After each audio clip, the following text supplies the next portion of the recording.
l'épisode 367, ou plutôt son bonus, puisque vous le savez, il y a toujours des trucs en plus à dire. On a voulu aller tellement vite en besogne à la fin de l'épisode 367 avec mes petits camarades que j'ai complètement oublié de vous livrer la citation de la semaine. Alors on va le faire maintenant, comme ça c'est fait. Hein. Si tu crois tout ce qu'on... Pardon, je recommence. Si tu crois tout ce que tu lis, tu ferais mieux de ne pas lire. C'est n'importe quoi. C'est un proverbe japonais. Voilà. Je comprends pourquoi je l'avais oublié. À la semaine prochaine. Merci beaucoup. C'est donc toujours Thierry d'un côté et Xavier de l'autre, qui étaient déjà les protagonistes de l'épisode 367, qui sont toujours avec nous pour un petit bonus de 15 minutes maximum, 14 minutes et 17 secondes maintenant, évidemment, parce que j'ai grappillé chaque fois quelques petites secondes. On va commencer avec Thierry qui... bah oui, tu n'avais pas parlé de Van Life dans l'épisode, alors que ça fait partie... C'est gardé de tes compétences. Thierry, souffrant. Oui, c'est ça. De quoi voulais-tu nous parler ? Je vous l'ai mis dans le bonus. Voilà, je vous l'ai mis dans le bonus parce qu'effectivement, vous serez obligé d'aller un petit peu voir sur Internet. Je vais vous le décrire comme ça pour ceux qui nous écoutent, amoureux du podcast. C'est quand tu mets la main sur le plus vieux modèle de fourgon aménagé. C'est nos amis de Yanko Design que j'adore suivre depuis de nombreuses années. Je sais pas si on est dans la vraie info ou bien si c'est dans leur délire. Ils ont très souvent l'habitude de modéliser des choses de toutes pièces pour nous imaginer un futur en matière de technologie, de design, d'appareils, etc. Quoi qu'il en soit, ils sont sortis avec des photos très réalistes et j'ai envie de croire que c'est vrai. On raconte que c'est l'unique modèle d'un van aménagé basé sur le principe d'un châssis de la fameuse Ford T. Vous savez, c'est la première voiture fabriquée à la chaîne. Donc c'est un peu technologique, hein, parce que c'était la première fois qu'on imaginait de fabriquer une voiture à la chaîne. Et ils nous sortent un truc où vous imaginez, je sais pas moi, une espèce de carriole un peu comment dire, caractéristique, hein, le fameux toit rond, etc. Posé sur ce fameux châssis. Ça en fait un véhicule un peu long. Il y a même un espèce de Chesterfield pour le siège à l'avant, donc c'est très confortable pour conduire un véhicule comme ça. Alors la Ford T, elle a pris du poids. Hein, c'est vraiment, c'est pas forcément beau, mais pour l'époque, ça peut être crédible. Et puis ouais, c'est particulier, on va dire. Mais il semblerait qu'on serait en face du premier modèle de véhicule aménagé motorisé de l'histoire de l'automobile. C'est américain. A priori, c'est un seul modèle qui aurait été retapé, récupéré dans les années 70 et puis qui aurait été un petit peu retapé, mais dont son jus, c'est-à-dire que l'aménagement, il n'y a pas de panneaux solaires, de batteries, de machin, de tout ce genre. Il y avait ce qu'ils avaient imaginé à l'époque. Il y a quand même un poêle à bois, par exemple, pour se chauffer. Allez voir les images. Moi, j'ai envie de croire que c'est une vraie découverte. En tout cas, moi, ça m'a bien plu de tomber là-dessus.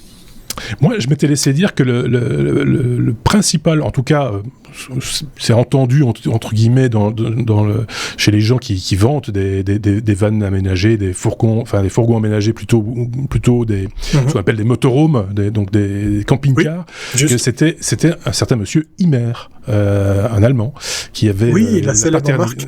Dont la marque existe et qui avait créé la marque Eriba pour les caravanes et qui avait transformé une caravane en fourgon ménager ou en camping-car. Enfin bref, vous rectifierez les données historiques si vous le voulez. Ça fait un bel objet. Lâchez-vous dans les commentaires. Oui. Ton truc là, ça fait un bel objet. Ça fait un peu steampunk, tu vois, un truc un peu. Oui, c'est ça, c'est exactement ça. Ouais. Wild Wild West, tu vois, on s'attend à voir sortir. C'est un peu ça le truc. Quoi. James West qui sort du bidule. On est proche de cette idée-là, en tout cas. Ok. Xavier, on va parler décidément, toi, de Google. T'es amoureux de Google, toi, cette semaine. Qu'est-ce qui se passe avec... Si, t'as beaucoup parlé de Google. T'as pas arrêté de parler. Oui, c'est vrai. Bah oui, c'est vrai. C'est quand même... T'as des actions ou... Enfin, bref. Non, même pas. Et en plus de ça, tu t'as fait... Oui, mais tu leur fais un gâteau. Je leur fais un petit gâteau, ouais. Happy birthday. Happy birthday. En fait, Google a été fondé le 4 septembre 1998, donc 98, et Google avait lancé son moteur de recherche le 15 septembre, donc c'est la date à laquelle on enregistre actuellement cet épisode. Wow. Google a donc 25 ans, ça ne nous rajeunit pas. Pour l'occasion, j'ai mis le lien vers la source de cette information, dans laquelle vous allez pouvoir découvrir 10 petites anecdotes sur Google. Je vais vous laisser les découvrir dans l'article, parce que moi je vais profiter de cette info pour revenir un petit peu en arrière et pour se remémorer comment est-ce qu'on faisait les recherches avant Google, puisque aujourd'hui Google c'est même devenu un mot dans le dictionnaire, hein, on va googler quand on fait une recherche, mais avant ça on utilisait des annuaires. Donc il y avait les tout premiers moteurs de recherche, c'était pas des moteurs de recherche, c'était des annuaires de sites web. Et après ça, on a eu des outils comme AltaVista, Yahoo, Lycos, qui étaient bien connus en France. Et je compte sur vous parce que je recherche le nom d'un logiciel dont je ne me souviens plus le nom, mais qui était très fort utilisé pour faire les recherches.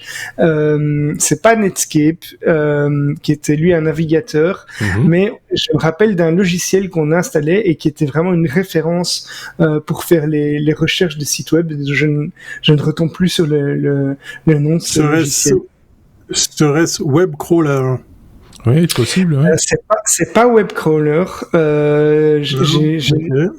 C'est pas Webcrawler, mais donc voilà. Si vous avez si vous êtes inspiré, si vous vous souvenez de noms de logiciels, je suis à la recherche d'un logiciel qu'on utilisait et qu'on devait installer et qui vraiment scrollait tous les sites et nous pouvait. Je suis preneur de cette info aussi parce que personnellement, ça m'aurait facilité la vie à une époque. Je me souviens plus du nom, mais c'était vraiment un truc standard. Hein. Je veux dire que c'était utilisé par. Xavier, as-tu cherché sur Google? Non, ça sert à rien parce que depuis, tu vois, avant c'était, comme tu disais très bien, Xavier, c'était des annuaires, donc il n'y avait pas vous faisiez une recherche, on vous proposait la liste par ordre alphabétique des résultats de la recherche, hein, et donc c'était bien plus simple pour tout le monde. Maintenant, il y a les algorithmes qui s'en mêlent et qui disent on va pas lui proposer ça va pas l'intéresser. Non, on va pas lui proposer. On va lui proposer le truc avec les filles à poil, ça c'est le genre de truc, ça c'est son truc. Ça il aime bien. Machin, ça il aime bien, hein, et puis à lui on va lui proposer des trucs avec des vannes, avec des roues, et puis lui on va lui proposer. Et donc finalement la recherche, on pense que ça s'est amélioré, mais en fait pas du tout. On ne découvre plus rien sur ne fais pas mais non comme ça, comme si tu parlais à un vieux con. Je dis les choses, moi monsieur. Je trouve qu'on ne découvre plus rien. C'était mieux avant, c'est ça. Mais oui, mais c'était surfer sur internet, ça avait du sens. Tu vois, tu passais de site en site, tu surfais de site en site, ça avait du sens. Aujourd'hui, tu ne surfes plus, tu vas sur Facebook et puis basta. C'est triste. Non, mais on a foutu le web en l'air. C'est manifeste. Je ne sais pas ce que vous en pensez, mais moi c'est mon opinion. On a tout foutu en l'air, on a tout cassé. C'était bien. Aidez Xavier à retrouver le nom de ce logiciel dans les commentaires. C'était un logiciel qu'on installait et donc c'était pas au sein d'un navigateur. C'était vraiment un logiciel dédié. Voilà. Moi, ça me dit rien du tout, et à mon avis, ça ne fonctionne plus. Parce que tout est cassé. Tout est cassé. Alors, on a tout cassé Internet. Voilà. Thierry, un hommage, Thierry. Quand c'est la reine qui se fait passer pour Microsoft, alors ça répond à un truc qu'on avait un peu lancé avec les deux Sébastien la semaine dernière. Ouais. Exactement, je voulais vous féliciter Sébastien et toi Marc sur le côté avant-gardiste. Je suis persuadé qu'on a des hackers qui regardent et qui écoutent les technos puisque votre idée a été réalisée. C'est tombé pas plus tard qu'aujourd'hui, ça y est, effectivement, il y a eu l'arnaque la fausse keynote Apple pour rameuter plein de monde, et bien il y a le faux site pour rendre des hommages à la mort de la reine Elisabeth II sur base Microsoft. Donc on pourrait croire qu'on est chez la firme de Redmond. On y va. Ah bah tiens, vous voulez déposer votre hommage? Bah il faut vous identifier, mon bon monsieur. Et hop, tu lâches ton login, ton mot de passe et tout ce qui va avec. Et voilà comment ils ont siphonné des tonnes de compte Microsoft sur un faux site. Alors la communication de la royauté britannique s'est exprimée pour tout de suite sur Twitter dire faites gaffe, c'est pas nous, c'est pas comme ça. On se sert de maintenant.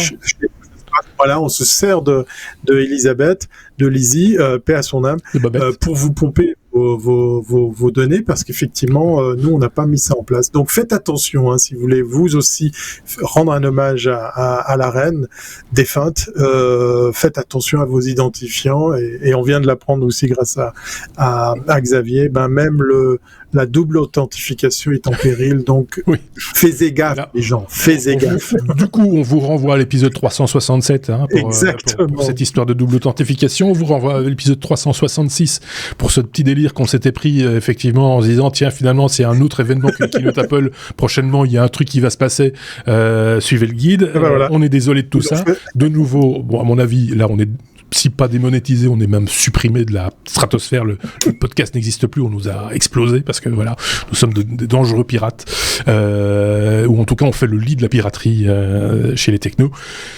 Qu'est-ce qu'on ferait pas pour faire un tout petit peu d'audience? On a c'est un boulevard pour toi, Xavier. Pardon, vas-y.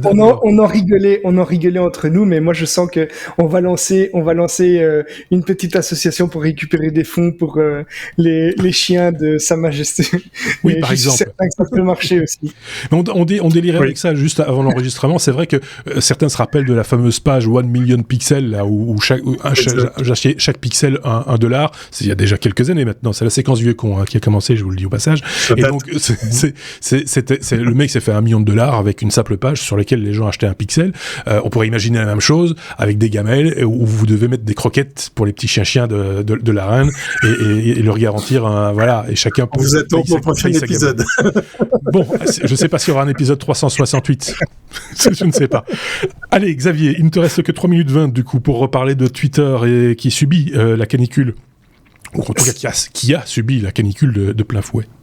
C'est ça, c'est une brève, mais effectivement la Californie a subi pendant ce mois de septembre une chaleur extrême. Il y a eu des incendies, mais en plus des incendies, on a appris que Twitter avait subi de plein fouet cette canicule parce que un de leurs centres de données à Sacramento notamment a subi une panne à cause des fortes chaleurs et Twitter l'a annoncé. Ils ont mentionner cette panne en disant que il y a rien de très grave parce que heureusement ils mettent en place de la redondance de données et de services, donc le service continue. Ceci dit, ils ont quand même avoué que si ils avaient un autre centre de données qui tombait en panne, mais la redondance ne serait plus assurée. Et donc c'était quand même une panne critique pour eux. On sait aussi que ça peut être évité maintenant de plus en plus parce que la tendance est à placer ces centres de données dans des zones qui sont justement beaucoup moins chaudes pour limiter la consommation d'énergie grâce au fait qu'on doit moins refroidir ces centres de données.